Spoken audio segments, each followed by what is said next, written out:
Tushar Vellappally BDJS സംസ്ഥാന അധ്യക്ഷൻ കൂടി നമുക്കൊപ്പം ചേരുന്നു.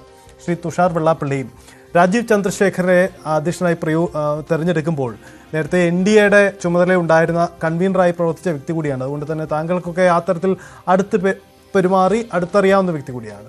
രാജീവ് ചന്ദ്രശേഖർ BJPയുടെ നേതൃത്വത്തിലേക്ക് വരുമ്പോൾ സംസ്ഥാനത്തെ NDA മുന്നണിക്ക് അത് എത്ര കണ്ട് ഗുണം ചെയ്യും? എങ്ങനെയാണ് നിങ്ങൾ വിലയിരുത്തുന്നത്? കാര്യം അദ്ദേഹം അധികാരത്തിൽ കേരള പിറവിക്ക് ശേഷം ഇതുവരെ കേരളത്തിലുള്ള ഒരു രാഷ്ട്രീയ പാർട്ടിക്ക് ഉണ്ടായിട്ടുള്ള പ്രസിഡന്റുമാരെക്കാൾ ശക്തനായിട്ടുള്ള ഒരു പ്രസിഡന്റ് തന്നെയായിരിക്കും കേരളത്തിൽ BJPക്ക് ഉണ്ടാകാൻ വേണ്ടി പോകുന്നുള്ള കാര്യത്തിൽ യാതൊരുവിധ സംശയവും എനിക്കില്ല.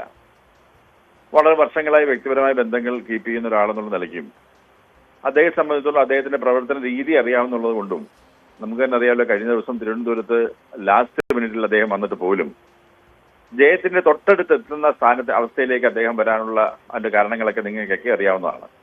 കേരളത്തിലെ ജനങ്ങൾ മുഴുവൻ അദ്ദേഹത്തെ പരിപൂർണമായി ഉൾക്കൊള്ളും എന്നുള്ള കാര്യത്തിൽ യാതൊരു സംശയമില്ല. കാര്യം കേരളത്തിന്റെ സ്വഭാവം ജനങ്ങളെ അറിയാവുന്ന ഏറ്റവും ശക്തമായി BJPയെ കൊണ്ടുപോകാൻ പറ്റുന്ന നേതാവ് തന്നെയാണ് ശ്രീ രാജീവ് ചന്ദ്രശേഖർ എന്നുള്ള കാര്യത്തിൽ യാതൊരു സംശയവും ഇല്ല. ഇത് കേരളത്തിൽ നമുക്കറിയാം, BJPക്കകത്ത് ഗ്രൂപ്പിസവും സംഘടനാ പ്രശ്നങ്ങളും പല പ്രസിഡന്റ് മോഹികളും ഒക്കെ ഉണ്ടായിരുന്നു. അവർക്കിടയിലേക്കാണ് രാജീവ് ചന്ദ്രശേഖർ വരുന്നത്. സംഘടനാ തലത്തിൽ BJPക്ക് അത് എന്തെങ്കിലും തരത്തിലുള്ള വെല്ലുവിളിക്ക് ഉണ്ടാകാൻ സാധ്യതയുണ്ടോ?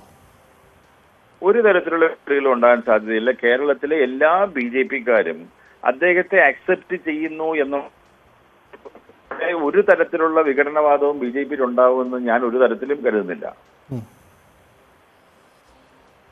ഓക്കെ, വളരെ നന്ദി ശ്രീ തുഷാർ വെള്ളാപ്പള്ളി പ്രതികരിച്ചതിന്. എന്തായാലും